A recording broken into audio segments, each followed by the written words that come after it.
Hello. So this is a continuation of interval estimation. So in the last video, I was discussing about the two different strategies or two different things which we have to consider for interval estimation. So one is statistically independent and not statistically independent. If it is statistically independent, then we consider sigma square theta cap as a square minus n. If it is not statistically dependent, then we have to consider the variance and we have to consider the autocorrelated sequence of them. In order to do that, we have covariance of y1 and yj. So where y1 and yj are nothing but the pair of observations, so this will become too expensive to do. If the simulation is long enough to have passed the transient phase, the output is approximately covariance stationary. That is, yi plus k depends on yi in the same way as yk depends on y1. So all are interdependent on each other. So we have to consider the autocorrelation and we have to find out the covariance between the any pair of observations, and we come to the conclusion of calculating the variance. So next is for a covariance stationary time series yi's, define the lag k autovariance by yk equals to covariance of y1 comma y1 plus k will be equals to covariance of yi comma yi plus k.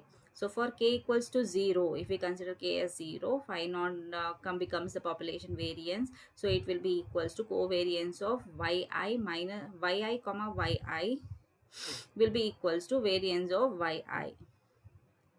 So here we are considering it as 0, k value as 0. Then we'll get it as yi comma yi, 0 plus I.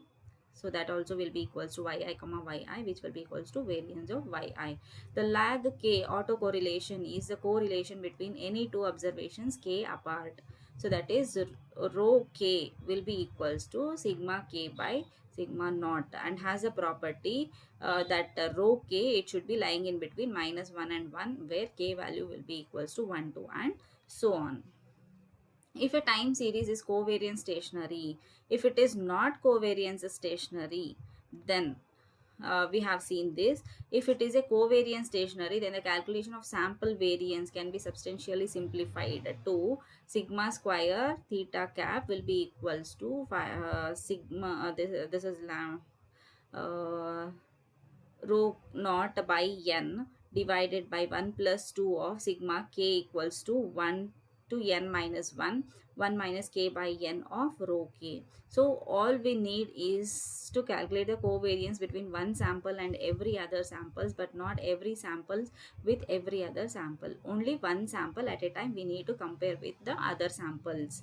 So this is the conclusion about the interval estimations. So we have seen what is a point estimation and what is a interval estimation.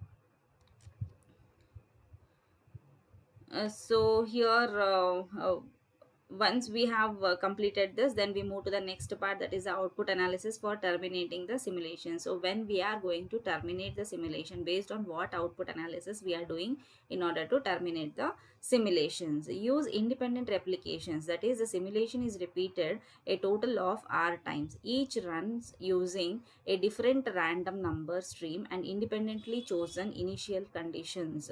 So it depends on, like, use the independent replications, that is the simulation is repeated a total of r times. If we consider that the same simulation is repeated for r number of times, then each run using a different random number stream and independently chosen initial conditions. So these r runs has to be run in by choosing different random number streams and also independent choosing the initial conditions. So it should be different from each runs what we have considered in each run.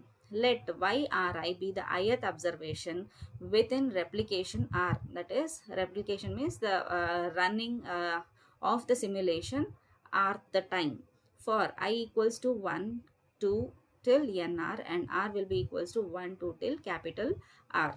So for a fixed R, YRI, YR1, YR2, so these is an autocorrelated sequence. So these are nothing but the outputs which we are getting for the first time, second time, third time when we are running the rth simulation.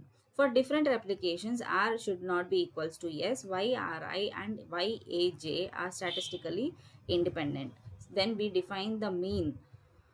Theta r cap will be equals to 1 by nr summation of I equals to 1 to nr y r I. So r will be equals to 1 to till r. So this is also based on what we have seen in the point interval and estimation, point estimation, and also the interval estimations. There are r samples. So r sample means the overall point estimate is. So here we are considering the point estimate, overall point estimate. We are calculating it by theta cap, which will be equals to 1 by r summation of r equals to 1, that is the number of runs, total number of runs we are performing. R will be equals to 1 to capital R theta r cap. So this is the overall point estimation of our samples which we are performing on a single simulation and different runs with the different random number streams and also in different initial conditions.